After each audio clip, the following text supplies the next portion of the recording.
আচ্ছা, আবার চলে আসলাম আমরা প্রিন্ট অন ডিমান্ডের কিছু বেসিক জিনিস দেখানোর জন্য। প্রিভিয়াস ভিডিওতে আমরা দেখতে পারলাম যে কিভাবে প্রিন্ট অন ডিমান্ডের প্রোডাক্ট লিস্টিং করতে হয়। এখন আমি চাচ্ছি এই যে প্রোডাক্ট টাইপগুলো থাকবে সেগুলো যখন কাস্টমার সিলেক্ট করবে, কালার সিলেক্ট করবে, সাইজ সিলেক্ট করবে, তখন এই প্রোডাক্টটার যেই টি শার্টটা থাকবে সেটা শো করবে। হ্যাঁ, তারপরে যদি আমি মগ সিলেক্ট করি, মগের পরে যখন একটা কালার সিলেক্ট করলাম, তারপরে হচ্ছে মগের সাইজটা সিলেক্ট করলাম, এই তিনটা সিলেক্ট করার পর দেখবো যে আমার মগের ইমেজ এখানে শো করবে, যে মগটা কি ডিজাইন উপরে বসলো বা কিভাবে শো করে সেই বিষয়টা আমি আপনাদেরকে আজকে দেখাবো। তো আমরা ড্যাশবোর্ডে চলে যাই। আমাদের সাইটে ড্যাশবোর্ডে এসে আমরা নিউ একটা প্রোডাক্ট ক্রিয়েট করি, যেখানে আমরা দেখব যে হচ্ছে ভ্যারিয়েশনের ভিতরে আমরা কিভাবে প্রোডাক্টের ইমেজ ব্যবহার করতে পারি যেন কাস্টমার ক্লিক করলে ক্লিকের সাথে সাথে ইমেজটা চেঞ্জ হয়। হ্যাঁ, তো আমরা আবার সিম্পলি যেটা করব, 2 নম্বর অপশানে ক্লিক করব, তারপরে টাইটেল দিব।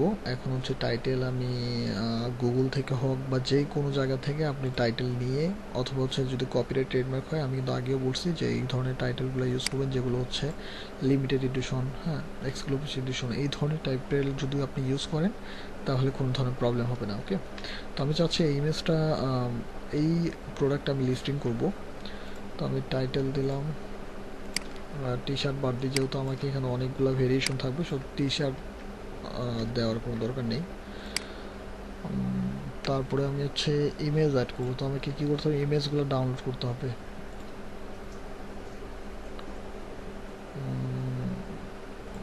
টি শার্ট ডাউনলোড করলাম, মকআপ।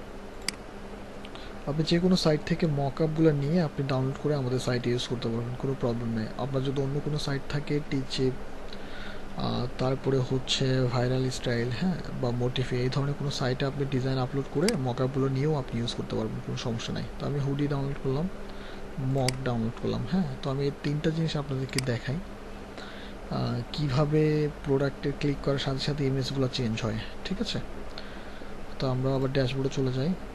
তো এইখানে এসে আমরা তো কিন্তু মকআপ ডাউনলোড করে নিলাম। হ্যাঁ, তো এখন হচ্ছে টাইটেল দিলাম, আবার মেইন ইমেজে কি থাকবে সেই জিনিসগুলো এখন আমি আপলোড দিব। তো একটু ওয়েট করি। আচ্ছা, ওকে, আপলোড করার জন্য আপনি চাইলে সবগুলো ইমেজ একসাথে আপলোড করতে পারবেন। সিলেক্ট করে জাস্ট আপলোড করে দেন।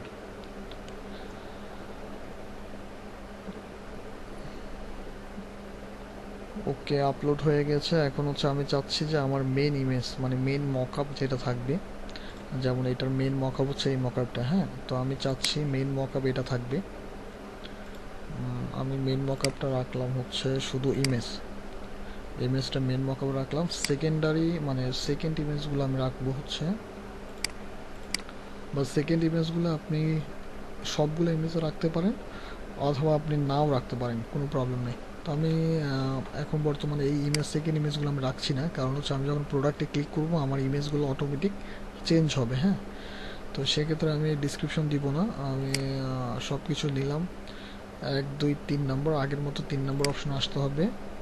এসে আমাকে প্রোডাক্ট টাইপ, সিলেক্ট অল, যেখানে আমি তিনটা ডাউনলোড করছি, তাহলে হচ্ছে হুডি, টি শার্ট আর মকটা আমি রাখবো, বাকিগুলো রিমুভ করে দিই, যেহেতু আমার কাছে এখন মকআপ নাই, আমি মকআপ জাস্ট দেখাচ্ছি আপনাদের উদ্দেশ্যে। হ্যাঁ, তাহলে হচ্ছে যেহেতু তিনটা আছে আমি তিনটা জিনিসে রাখলাম।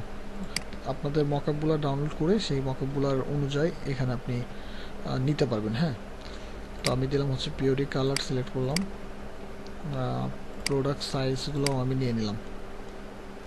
তারপর হচ্ছে এবার 4 নম্বর অপশান আসবো, ভ্যারিয়েশনে। ওকে, তো ভ্যারিয়েশন আসার পরে আমাদেরকে, যেহেতু আমরা টাইপ সিলেক্ট করছি, আমাদের প্রাইসগুলো একটা প্রাইস হবে না, তাহলে আমাদের সেপারেট প্রাইসের জন্য আমাকে কী করতে হবে, আগের মতো প্রোডাক্ট কয়টা আছে, একটা, দুইটা, তিনটা, তাহলে আমি এখানে একটা সিলেক্ট করলাম আর দুইটা লাগবে। সেকেন্ডটা সিলেক্ট করলাম, আবার দিলাম। ওকে, তো তিনটার জন্য আমরা তিনটা বক্স নিলাম। বক্সের মধ্যে আমরা জাস্ট হচ্ছে প্রোডাক্ট আইটেমগুলো আমরা সিলেক্ট করলাম। তো এখন হচ্ছে এটা হলো টি শার্ট। তো টি শার্টের জন্য যে এই ইমেজ বক্সটা আছে, সেই ইমেজ বক্সে আমি ক্লিক করে টি শার্টের ইমেজটা আমি বসাবো। হ্যাঁ, আর এই যে টি শার্টের ইমেজটা আমি বসালাম, প্রাইস দিলাম হচ্ছে 28, বিক্রি করব হচ্ছে 25। সেম হচ্ছে বাকিগুলো আমরা ইউজ করবো। এটা হলো মক আপ, মগের জন্য, সরি মগ। তো মগের মক আপটা আমাকে ইউজ করতে হবে। আমি ইমেজে ক্লিক করলাম, মগ সিলেক্ট করলাম, ওকে। তো এখানে হচ্ছে মগ বিক্রি করবো। তারপরে হুডি, এর হুডির জন্য আমরা ইমেজ যেটা আপলোড করেছি সেটা আমরা দিব। হুডি বিক্রি করব হচ্ছে 45, 35। আচ্ছা, তাহলে আমরা তিনটা জিনিসের জন্য, আইটেমের জন্য আমরা তিনটা মক আপ ইউজ করলাম। হ্যাঁ, এই যে ইমেজগুলোর মধ্যে মক আপ ইউজ করলাম। তো আমরা যদি এখন সাবমিট করি, আমরা দেখবো আর কি আমাদের প্রোডাক্ট ভিউটা কিভাবে শো করে।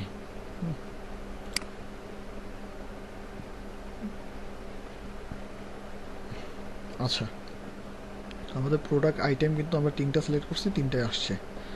আর সেক্ষেত্রে দেখতে পাচ্ছি কালার, সাইজ সবগুলো শো করতেছে। হ্যাঁ, তো আমাদের মেন ইমেজ কিন্তু এখানে সেকেন্ডারি কোনো ইমেজ নেই, সেকেন্ড কোনো আমি ইউজ করিনি। তাহলে আমাদের এখন যদি কোনো কাস্টমার এই মকআপের উপর ক্লিক করে বা এই পেজটার উপর ক্লিক করে, তাহলে কিন্তু দেখতে পারবেন যে অটোমেটিক আমাদের প্রোডাক্ট চেঞ্জ হয়ে যাবে। ওকে, এই যে দেখেন চেঞ্জ হয়ে যাচ্ছে, এই যে চেঞ্জ হয়ে যাচ্ছে অটোমেটিক। ঠিক আছে, যখন মক সিলেক্ট করবে মকটা চেঞ্জ হয়ে যাবে, যখন হুডি সিলেক্ট করবে হুডিটা চেঞ্জ হয়ে কাস্টমার দেখতে পারবে।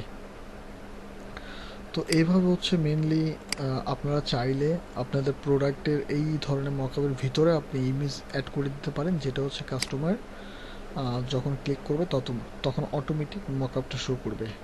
ঠিক আছে, এটা হলো সিঙ্গেল মকআপ আপনি ইউজ করতে পারবেন। যে কোনো একটা কালার আপনি ইউজ করেন, যে কাস্টমার জাস্ট ওই জিনিসটা দেখলে যেন বুঝতে পারে যে এই টাইপের ডিজাইনের প্লেসমেন্টটা এই করবেন। আর যদি আমার প্রিমিয়াম কিছু সাইটগুলোতে এই ধরনের মকআপগুলো ইউজই করে না, যারা হচ্ছে আমি যেভাবে আপনাদেরকে দেখাচ্ছি যে এই ধরনের মকআপগুলো তারা জাস্ট বসায় রাখছে, যেটা হচ্ছে আপনি কাস্টমার হচ্ছে প্রোডাক্টগুলো কী করবে, সিলেক্ট করে বাই করবে। ওকে, তো এই ধরনের ইমেজগুলো আপনি চাইলে অ্যাড করে নিতে পারেন, আর না চাইলেও কোনো প্রবলেম নেই। এই ধরনের ইমেজগুলো জাস্ট আপনি সিলেক্ট করে দিবেন, কাস্টমার ডিফল্টভাবে কিনবে। হ্যাঁ, কোনো প্রবলেম নেই, এটার জন্য কোনো সেলের কোনো ইফেক্ট আসবে না।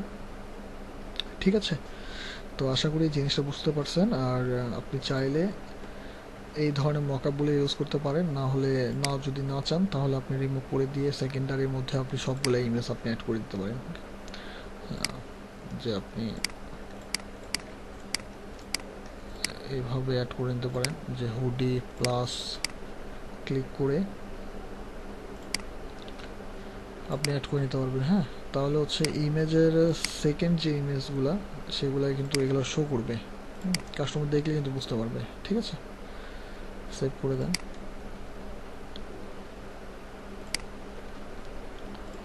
এখন দেখি যে প্রোডাক্টের ভিউটা কেমন আসে। এই যে দেখেন সেকেন্ড ইমেজগুলো কিন্তু শো করতেছে। তাহলে কাস্টমার যখন কিনতে পারবে এই প্রোডাক্টে সিলেক্ট করে বুঝতে পারবে যে এই প্রোডাক্টটা হচ্ছে এই আইটেম। হ্যাঁ, এই আইটেম, তাহলে অটোমেটিক হচ্ছে কাস্টমার কিন্তু বুঝতে পারবে। হ্যাঁ, আপনি যেভাবে কাস্টমারকে আপনার প্রোডাক্টে প্রেজেন্ট করবেন সেভাবে আপনি আপনার মতো করে সাজিয়ে নেবেন, তাহলেই প্রবলেম হবে না। এখন হচ্ছে বেসিক, মানে যত ইজি ওয়ে আপনার ইউজ করা যায় তত ইজি ওয়ে আপনি ইউজ করবেন। ঠিক আছে, এটার জন্য সেলের কোনো ইফেক্ট আসবে না। যখন কাস্টমার কিনতে চাবে তখন কাস্টমার কিন্তু মাইন্ডসেটে কিন্তু এটা তৈরি করে নেবে যে আমি প্রোডাক্টটা নিবই, যেভাবে হোক। তো এই বিষয়গুলো যে চিন্তা করবেন না যে প্রোডাক্টের সাথে ইমেজ কেন চেঞ্জ হচ্ছে না, প্রোডাক্টে কেন ভেরিয়েশন আর নেই। হ্যাঁ, এই ধরনের চিন্তাভাবনা করা দরকার। যেহেতু আপনারা রেগুলার মার্কেটিং করতেছেন সেক্ষেত্রে হচ্ছে এই ধরনের আইটেমগুলো না থাকলেও প্রবলেম নেই।